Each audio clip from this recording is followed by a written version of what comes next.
Okay, you're recording. Thank you. You're welcome. We can call this meeting of the Public Property and Law Enforcement Committee to order. It's 5 o'clock. Let's do roll call Laura Negro, here. Philomena Quebec. Hi, I'm here. Mike Berlin. Ron Stendor, Here. Doreen Hannanen. Doreen called this afternoon, said she was not able to attend. Thank you. Okay, so we're quorum by 1. All right. Next is approval of the agenda, and there was already a suggestion to move agenda item 11 back by item 7, correct? Correct. Okay, so we'll make item 11 number 8, and we'll just shift everything else down. Do I have a motion for that? Ron will make a motion. Ron first. I'll second. Philomena second. All those in favor, please signify by saying aye. Aye. Aye. Since there's the 3 of us. Okay, opposed, that passes. We have public comment time. Is there anyone in house there for public comments? Nobody in the boardroom. Okay, is there anyone online who wants to make a public comment? Anyone? Anyone for public comments? Anyone for public comments? Okay, seeing none, we can move on. We are at approval of the last meeting minutes. Do I have a motion for that? Anybody have questions then? Yeah, I mean, I saw some things that weren't on the minutes that were spoken in the meeting. For instance, for the marijuana discussion, Sheriff Brennan said that he would be coming back with something at the next meeting. And then for the MAT discussion, Kim Lavasser said that she would be coming back with a policy. Apparently there's some policy on or procedures related to the medication that's administered when people come in and they're withdrawing from drugs, and I didn't see that listed in the minutes at all. And so I would want those amendments. Okay. Lori, did you have those changes she wanted added? I do. Okay. Is there anything else? Ron, do you have anything? No, I do not. Okay. Do I have a motion to approve the minutes as amended? I'll make a motion that the minutes are approved as amended. Second. Okay. I have the first and the second. All those in favor, please signify by saying aye. Aye. Aye. Opposed? The minutes pass. Next, we go to clerk for the new maintenance person. Yeah, so we're, Mark Miller is retiring on September 17th after 42 years.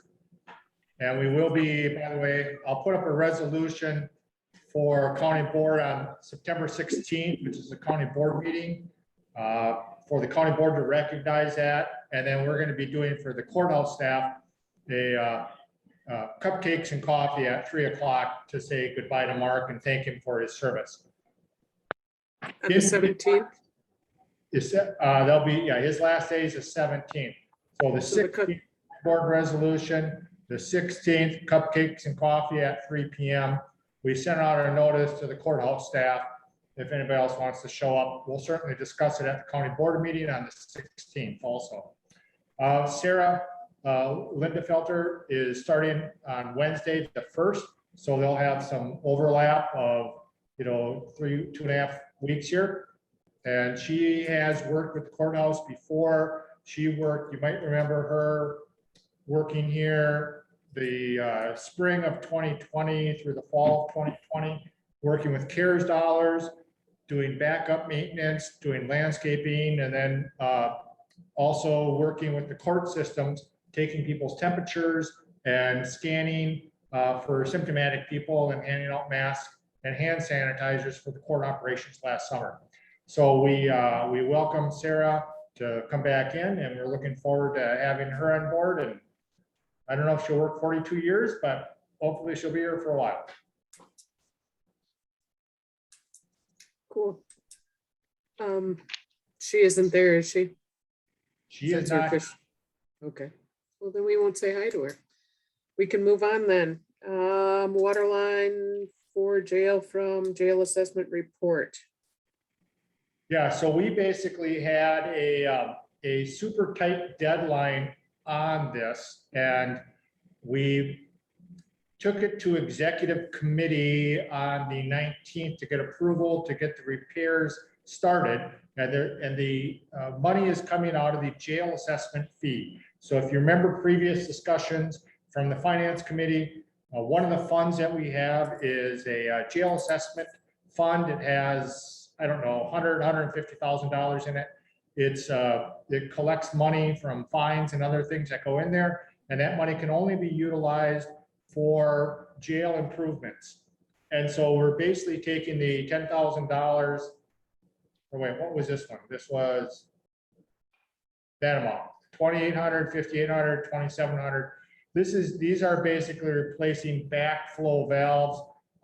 In this case, it's my understanding, if you don't have a proper backflow valve and the city water pressure fails, what happens in commercial buildings especially, you get a backflow of water coming from your buildings going into the water supply, contaminates the water supply for the rest of us. And so this is just something that we got an inspection report and we needed to act on it quickly. The executive committee approved it. This is for basically just for your information, to let you know that we did respond to this backflow preventer valve. And Kim is here and Mick is here if there's any questions about that particular repair. Ron or Phoebe, you have any questions on that? No. Okay. Oh, this is Mike. Have those repairs been made? They are working on them. Why don't you guys come up here, because these next items you're gonna have to speak anyway. Hang on, they're coming up to the table. Can you hear me? Yep, yeah, we're just waiting for them to come to the table here and speak. All right. This is Kim from the jail. Once we did get Kim. approval, we called the company that we got the bid from. They did have to order parts, and right now parts are on back order, but they have begun the work. We're just waiting for the parts now. Any other questions, Mike? So if those parts are on back order, like most anything else, that could be 6 weeks out to 4 months. No, Have they given us any kind of time limit or when this can be done? we did get an extension because we did fail an inspection. We did get an extension for a month, and we will have the parts and it will be repaired within the month. So these subcontractors or contractors have assured us of that. They did. But is this the second extension they've given us? Yes, it is. All right. Well, I hope it gets done in a timely manner here. Obviously, this is it was a rush job, so that's what we had on the agenda for the executive committee. So that question never did get asked at that point, but I'm asking a question right now, and you're telling me, or you're telling the committee here that before this extension expires, this will have been done. Correct. Oh, thank you. You're welcome. Thank you very much, Kim. Any other questions? Okay, there's no motion needed. Okay, we can move on to the next one. Scanner review, and then you can go, or scanner review and the jail investigation, you can run those right into each other. Yeah, so the scanner, basically, I wrote a grant for $150,000 along with Bayfield County, wrote the same grant. We were awarded it by the Department of Justice to respond to COVID in the justice system. We both had decided to write the grants to get a body scanner for the jail to help ascertain and stop contraband from coming into the jail, and to provide a safer working environment for our jailers in order to facilitate these types of searches. We sent out an RFP, and we got 3 companies to respond, and we have that some of those general information is in your packet. We basically have narrowed it down to 2, to this Interceptor Tech 94, and then we narrowed it down. Our second choice was Adion, and those are the 2 that basically are jail administrators working with the Bayfield County Jail Administrator. And we're trying to see if it would be conducive to cooperate and buy the same unit, because this unit, we have the same maintenance, the same training, the same service. There's a little bit of a cost break for getting to it at the same time. And what would happen here is the executive committee would have to sign off on this also, because the bids themselves, the grant was for $150,000. Let me get this scanned if I can. We ended up, I gotta reset these screens at some point here. They're wrong, but we ended up with one bid for 160, another bid for one company basically had 2 at 99 and 120, which we did not think were very good or stable machines. The other one for 175, if we ordered 2, 184 if we only ordered 1 at a time.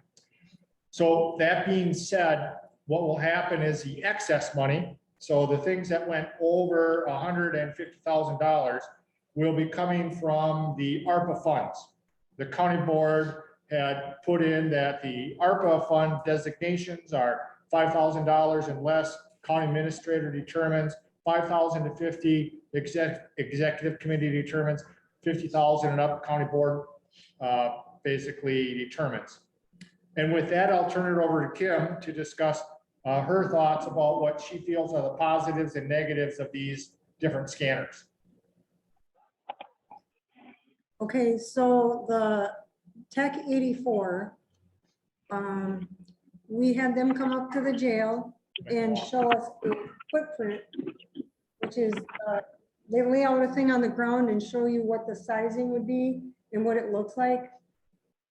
The Tech 84 actually is the perfect size for our jail. They have to have a CAD 5 connection for the computer program, and we can keep the computer program in the booking area, which would be perfect. The other one, the Adani, it's too big, it's bulky, it wouldn't work for us. The way it's shaped, we would have nowhere to put that in the jail. We would actually have to like move everything out of one room, and we would be losing space, and it would be inconvenient to bring people to there to actually use it. So that one would actually not work for the jail. Today I spoke with Bayfield County Jail, their jail administrator, the lieutenant, the patrol lieutenant, and the sheriff. We're all thinking about going up to Douglas County sometime this week, at the end of the week. And they have the Tech 84 and actually watching a test be run and see how it works and see how it goes from there. So you think that we'll be able to align ourselves with Bayfield on Tech 84, at least Correct. preliminary, that's where we're thinking we're gonna go. Yes. Nice, good. And then how much was the Tech 84 in the bid? So the Tech 84 is 163 individually or 160,500 if we buy 2 units. Nice. Thank you. Does anyone have any questions on this? I know we've seen this before in committee. That was just a narrowing down that we had talked about.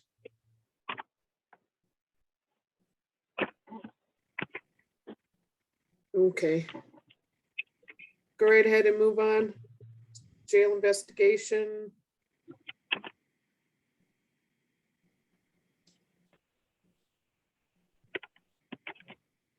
All right, so the jail investigation, as you can see, we basically had the note, and this is the note that we pretty much first came out with the paper.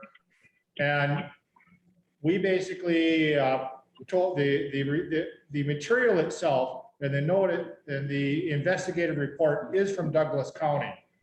And so we basically instructed if they wanted that record, the custodian of them was Douglas County. And of course, they did reach out to see that. These two, this is the first one that came out from the paper. And then this is the second one after they, on the 27th, after they got the report from Douglas County. So I guess at this point, it's you know, all the facts are pretty much out there. We don't really have anything new to say. The paper covered it pretty thoroughly. I guess the only thing that would be, I think would be informative and useful for us is for Mick and Kim to discuss what steps have taken to you know, make sure this does not happen again. I think that'd be very useful for the committee. Okay, first, what I'd like to say is that Lieutenant Jones was found to have done no criminal activity. His lack of taking care of the funds or making the deposits was not a theft. He was simply overwhelmed, overworked, however you want to say it, but there was no theft that occurred from there. And one of the questions that I think the Daily Press said that they asked me, which they never did, was how could something like this go undetected? Well, the monies that we have in our checking account always had more than enough money in our checking account to cover all of our bills and everything. Since the incident, we've taken big steps to try to make sure this never happens again. Number one, we're going to a new system for our kiosks and our property. It's called Stellar. They're installing that today, as a matter of fact. So all monies that come into the jail from inmates will go right directly into a kiosk type machine, and it'll have to be taken out when it's full. Deposits will be made on a weekly basis. We have checks and balances. We have 3 people that are involved in it right now. Our jail lieutenant, a new flex person who does nothing else but work the front window, taking in all cash bonds, any DNAs, all that type of things to make sure that that money is accounted for. And then we have our administrative assistant, Missy Moravitz, who also oversees that and takes care of that. So we have a new lockdown system, it's called. We have a policy and procedures that we have that's Kim has right here, can share with the committee as to the exact procedures, how it's supposed to be handled and how it's supposed to be done. So that is pretty much the extent of it. Also, Lieutenant Jones had several extra duties. He was also a property custodian for all the evidence that come into the jail. Tony was the type of person who said, you know, he'll take care of it, he can handle it, wouldn't ask for help. That was one of his faults, I guess, was he was too proud to ask anybody for any help. Well, since then, we discovered that we're going to split that up. So now, instead of having the one person on that, I have 2 deputies that take care of the property and evidence room. We've got cameras that are installed in those areas. Any place where there's money exchange, anything done, there's cameras on there. So I believe that we've covered every base that we possibly can to assure to the county and to the citizens of the county that this won't happen. And then in addition, we did sign a contract with our fiscal consultants that will be coming out of the ARPA money for the rest of this year and then hopefully for the following year. We signed $25,000 with them for the rest of this year to go over and start to implement the 30 procedures or recommendations for the county for improvements. I have specifically tasked Steve and Mike to work with Mick and Kim to give just a overview of the internal controls and the policies and procedures at the jail to make sure they're in line with, because the one guy is a CPA, the other guy was a finance director, to make sure that they're in line with generally accepted accounting principles. And they'll be going through that within the next couple months to make sure that they give it an overview. Okay, Okay, so I have a couple of questions. Can I speak, Laura? yeah, I was just gonna ask if there was any questions. Okay, Go ahead. so I'm very confused. I'm very confused because what I heard from this story is, number one, everything was accounted for and everything was burned. And I don't understand how those two things can be true at the same time. I don't know who you think we are. Are we just like morons and we can't put things together? I mean, either I think there's one of two possibilities that are going on. Either there's no ability to undertake an investigation to figure out what exactly happened, or the people who would be taking part in the Okay. investigation are a part of the issue. Phoebe, when we do these things, I know there's questions, but if we could address the chair and. Talking about public corruption. I understand. And I have gotten zero traction on this with either you, Laura, or Clark. And there has been no desire to talk about this, except when it has been brought up to the press. And we are living in a county that we don't have a lot of money. And all of a sudden there's a lot of money that has gone missing. And nobody here wants to talk about it. And I find it quite interesting. So what's your question? Okay. Phil? My question is, Could you talk a are little? we going to have is there going to be a serious investigation about what exactly happened? Or are we just going to go with the silly story? Did you read the report? I read what has been provided to me. Okay. So we have not sent the full report from the Douglas County Sheriff's Office. We have not sent all the investigative materials to them. To the members? No, we have not. Okay. All right. I mean, we certainly could do that if the committee so directed staff, we could basically send you that report. Well, here's the thing. We are not the custodian of this report. The investigation was conducted by Douglas County Sheriff's Department at our request to make sure it was transparent, to make sure that we weren't covering anything up or trying to hide anything. Once we found that there was money missing, or not actually money wasn't missing, money was found in the filing cabinet in the administrator's office. So that money was going to be deposited. The jail administrator took that checks that were going to be deposited, said he would take care of it himself, like it says in the report. And for whatever reason, we can't ask him that because he's no longer with us as to why he burned the checks. He did. On the investigation, it showed that there was so much money that was taken into the jail and how much money that was deposited in our checking account.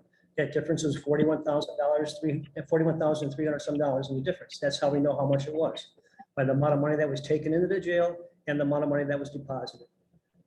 It was found that there was no money that was stolen. Lieutenant Jones did not take any money and use it for personal use. He had those checks at his house after he had had a stroke. And during the investigation, he destroyed those checks rather than depositing them. I have no idea why. So how do we know that all the checks and all the money were destroyed? I don't understand that. How do you know I that? don't understand how you could know that, and how you could know that some of those funds didn't go for some personal purpose for someone at the jail or somebody else. How do you know that? I guess we'll never know that for certain, Phil. I mean, I can tell you that the amount of money that was missing was some thousand dollars. There was a substantial amount of cash and money that was in his filing cabinet. That money was taken and made deposits by, I'm not sure who made the deposits, Kim? Me Yeah. and Terry Wilbur. And the checks were gonna be deposited by Lieutenant Jones. So there was no So, I mean, indication. in this county, there are people who go to jail, Still. Okay, for stealing from Phoebe, can you Walmart. let him, Phoebe, can you please let him finish? There are people who go to jail for stealing Can from you- Walmart, for stealing a pack of brownies, and I know that for certain. And you're telling me that everything has been accounted for and nothing was stolen, and you know that, and there's going to be no further investigation. That's what I just told you, yeah. So the other thing that we're doing, by the way, is I'm working with EMC, who are our liability carriers. And so I basically, as soon as we found out that there was a possible loss, we notified them to make sure we put a stake in the ground to say, there might be a loss at some point. Once this report got done, I basically rounded the corner back with them. They have now assigned a case number to it. You have $300,000 worth of embezzlement coverage, and they don't know if this would be covered or not until they read all the investigative reports. They need to see, basically the data, the investigative background information, and then they will basically let us know if they would reimburse us sans a $3,000 deductible, which this policy has. And so I'm going to hopefully try to complete that task before I leave. If not, I'll hand it off to Dan. And then there may be $38,000 coming back to the county to reimburse it. The question is, how do you know it's $41,000? So in a macro sense, they basically went through, the Douglas County Sheriff went through what was basically receipted, what went, and then what got into the bank. And the difference is $41,000. So no inmates or anybody got shortchanged on bail or canteen or phones or anything else. The issue is we took the money in, we said we got the money in, the last step that it went to get deposited, it didn't. And as Sheriff indicated, investigators have looked into the bank records and the histories of the Jones family. And there is no indication at all that any of it got sidetracked to anybody. To me, it looked like it was basically overwhelmed and he basically destroyed the checks. So that's how we determined it was $41,000. Okay, well, that's helpful information. It would have been helpful to have that information. I mean, I think there's quite a bit of concern in the public that, I mean, what was said in the paper, it just doesn't make a whole lot of sense. And I so the fact that there was and we all know how that can happen. I mean, the fact that that there was some looking into the other bank account is good information to know about. So thanks for sharing that, Clark. Yeah, and the last thing I'll leave you with is, I'm gonna leave a note for Dan, who is an accountant himself. After Steve and Mike, our fiscal consultants, do an internal review of the procedures, I would like to do a summary of basically pretty much what you just said, Phoebe, which is, how can we guarantee this won't happen again?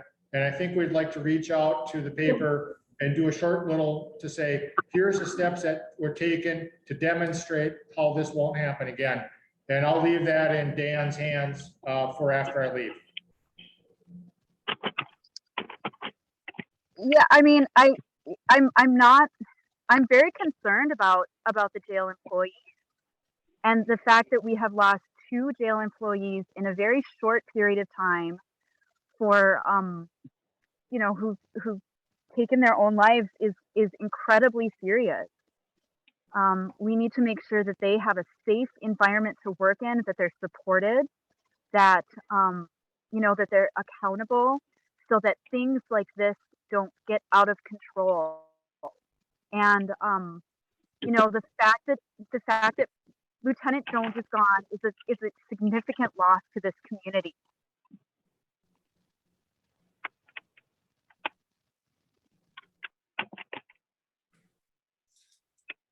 Is there anybody else that has any questions on the committee?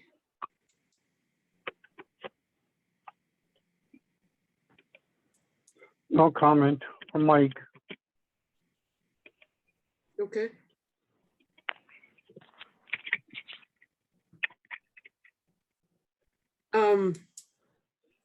Yeah, I would appreciate if you would send out that report to at least the committee and the county board if necessary. That way everyone has the other information that is included in it. And I appreciate the quick action on when you found out about what had, or that there was an irregularity. Phoebe, I do apologize that there wasn't any other information I could give at the time because none of us had the information at that time when you had asked. We needed the investigation to conclude in order to have the best information to know what was missing and what procedures and steps to take after that. So we can move on to the next item if there is nothing else. Okay, we can move on to the elevator. Thank you, Mick, and thank you, Kim. Thank you. So this, I guess I'm just gonna go through a couple things on the 514 building, because I think it's good for you guys to be aware of it, because as you go through your next year, one of the things you may want to consider is a space needs study to find out what is your need for space. Is it appropriate? What is the condition? What is the long-term maintenance cost of keeping the buildings you have? And then eventually ascertain what would, because eventually I think you're probably gonna have to build a new government center at some point, but you can't really make even those decisions until you know what you have. So what some of these issues on the 514 building here, just for your information, we had an inspection on the elevator. The elevator, if you go down and look at that building, it's on the south side of the building, I would call it.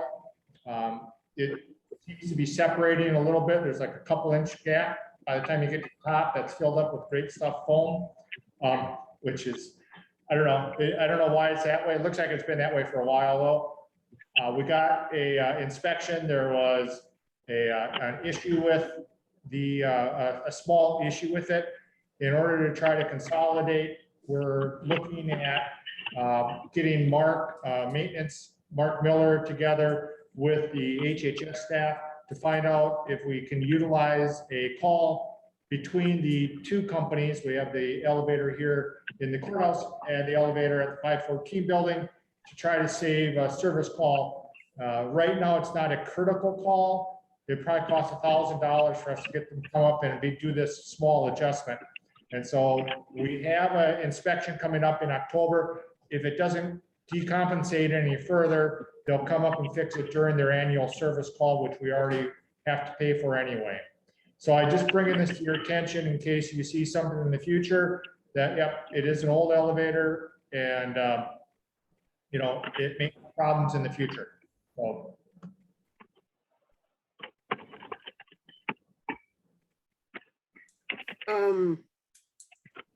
When do you think this space needs study should be conducted? I mean, is this an ASAP thing or? So I'm going to talk to Dan about it. I think this may be something that you may want to look at and discuss during the year of 2022 and maybe budget for 2023. Because these study needs, they're not exactly cheap.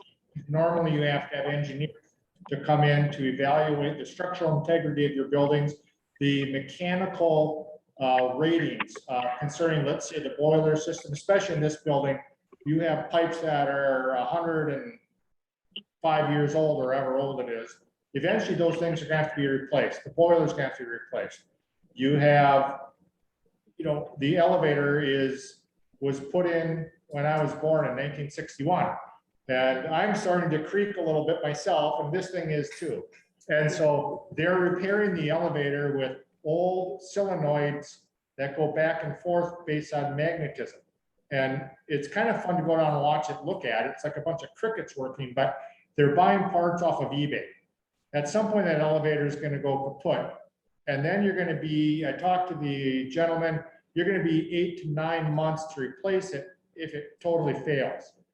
If you proactively get an assessment and say, we need to replace it, you know, then you'll only be down for whatever, 3 weeks, which would be a proper way to do it. If you ended up with the elevator without, for, you know, let's say, 7 to 9 months, it'd be very problematic for your court system. And so I think that's one of the things that a space needs study would evaluate. What would it take to make this building viable for 20 more years from a mechanical standpoint, and the space needs. And obviously, one of my main concerns, which you've heard me talk about before with this particular building, is it doesn't have proper security for the courts. And we're just one, really pissed off person away from shooting a child molester in our hallways from having a catastrophic issue with this. And in addition, you have the HHS building, you have the 514 building, you have the land conservation building, highway's pretty set up, forestry, stuff like that. But I think that's one of the things that this committee would want to look at during the year of 2022, figure out, get some RFPs from these firms, budget for it, and get a good assessment of where you're at. Because right now we don't know what we don't know. Okay, did anybody have any questions on that?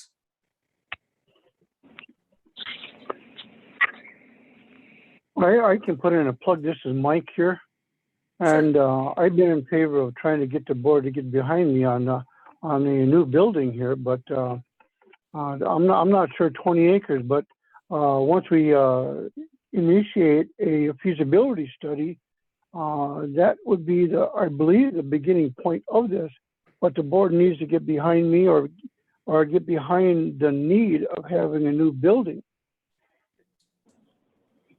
Yeah, and as Clark has indicated, it's only a matter of time before we need to make that decision.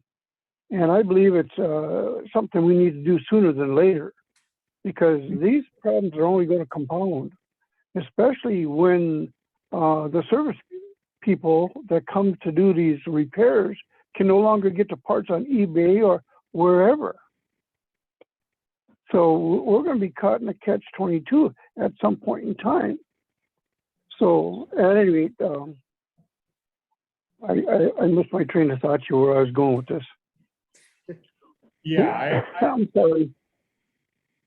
I have not had time to actually, I've been through a space needs study with another organization, so I know the value of it. I just have not had time to do that with all the other tasks I'm doing. And there's an expression basically that only the rocks live forever. And I think that is very germane to where you're at. To think that just because your building's been here 105 years, will it be another 105 year? I don't know. But I think your mechanicals are definitely going to fail sooner rather than later. Do we have, if there would be, the elevator would go to, if it would take a long time to replace that, do we have an emergency plan for the court system, someplace else that we could go or someplace else that we could use in order to continue those services? No, that would be a, from a COOP and COG plan, Union government plans. The courts do have that. We should probably review where they're, Dorothy, are you on the line? She was. Yes, I am. Yeah, so are you aware of a continuity or COOP plan for the courts for relocation? If it is, it's very out of date. We do not have a current plan, and I'm not sure if they were included in our plan when we created one. Yeah, so yeah, that would probably be your first step, because you're right, you'd have to rent a storefront and convert it to a court system. Granted, with the technology that we have had, we can utilize a lot more Zoom court hearings, but that does not negate the fact you have an absolute right to face your accusers in a court in front of your peers. So that would still we'd have to still figure that out. Is there a way of making sure that gets updated? I don't know if that's a question for Dorothy or if it's a question for, it's not, wouldn't be CJCC, would it? Somebody say something? Yeah, I think we should add this to the agenda for the next meeting, which is, basically COOP COG updates. And then start the discussion of space needs. Yeah, And then you guys can, and then hopefully by that point, Dan can get up to speed to start talking about this issue. But these are longer range issues, and I think I didn't put it to the agenda. I just wanted to bring this to your attention by demonstrating the 514 building here. Now, the next agenda item here, which is your fire escape, that basically is falling apart. And we basically got 2 bids for the fire escape for the back of that building. And one of them came from Camel Construction at $60,000 to replace that. And another one came from Redlift at $28,000. And so in addition, we also, I guess we found out when Ratliff basically went down there, he also said that he had said the condenser platform, air conditioner platform also looks like it's going to be replacing, which would be another thing we have to look at bidding out and getting money for. So again, none of these things have been budgeted. And what I'm thinking about doing, because we have to replace the fire escape, there's no question about it. I think what I would like to, we're going to have to pay for it out of the general fund, but then I'd like to add it to the debt levy to pay back the general fund for it. Because you don't have any money budgeted for this. It's not like there's money sitting anywhere. But if we pay for it this fall, we'll get the money back in December, replace the general fund money, in January. So that would help keep your general fund from declining. And that's probably where we're going to have to finance it. okay. Is there any questions on, since we're on the fire escape piece right now? Does anyone have any questions on those bids, etc.? On the fire escape, this is Mike again. On the fire escape, what do we need to do? Get estimates to bring it within code, or where are we at with that? Because on my handout, I have no printout or anything on my packet here, so I'm kind of going blind, so to speak. I didn't quite understand the question. I think he was looking for if we need to just get it up to code, and we do have the estimates, and I did see them, so. I guess at this point, it'd probably be appropriate for the committee to make a motion to recommend we replace the fire escape with the Ratliff construction bid at $27,900, and also add on the air conditioning unit at an unknown value.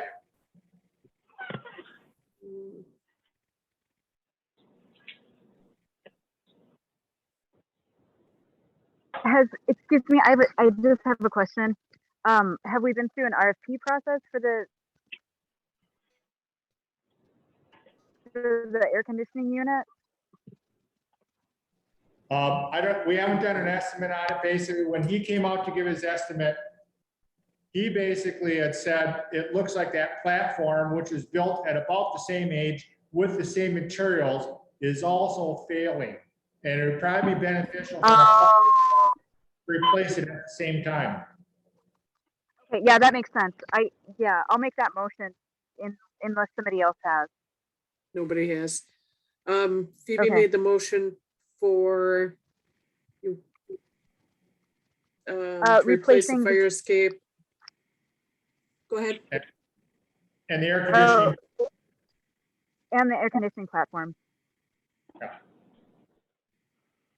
And to use the debt levy for that. Do we need that in the motion also? that'd probably be beneficial because, you know, we'll be putting that in the budget. You'll see that in your capital expenditure budgets. So you'll see that anyway, but it'd be good to have the committee's recommendation on that. Are you okay with that piece, Phoebe, with having it on the, recommending it could be used? Oh, yeah, that sounds used- good. That sounds good. Okay. Thank you, clerk. Okay, I'll I have a first. second it. This is Mike. I'll second that. Okay, I have a first by Phoebe, a second by Mike. Is there any more questions? Seeing none.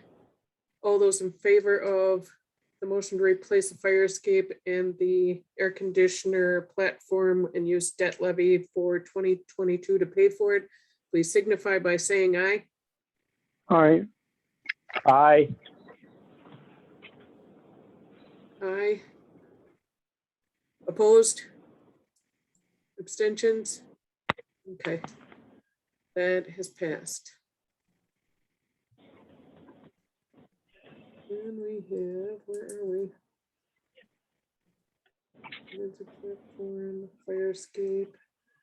We are to project review. I don't have anything really on, I don't have anything on project review currently to report. Okay.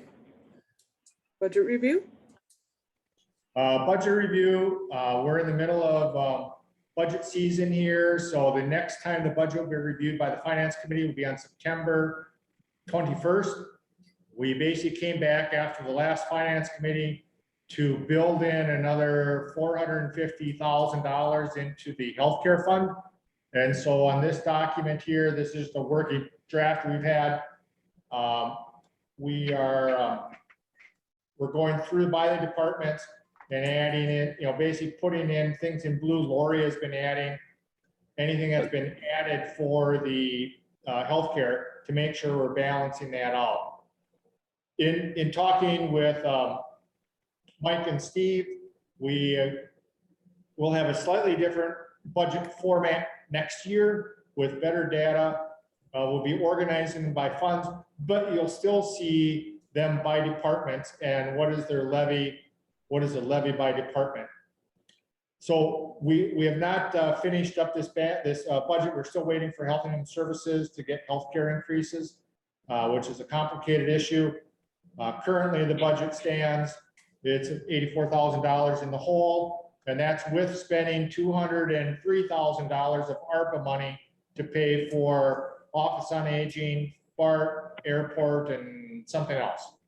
And so we'll probably have to add ARPA money to balance the budget during this year.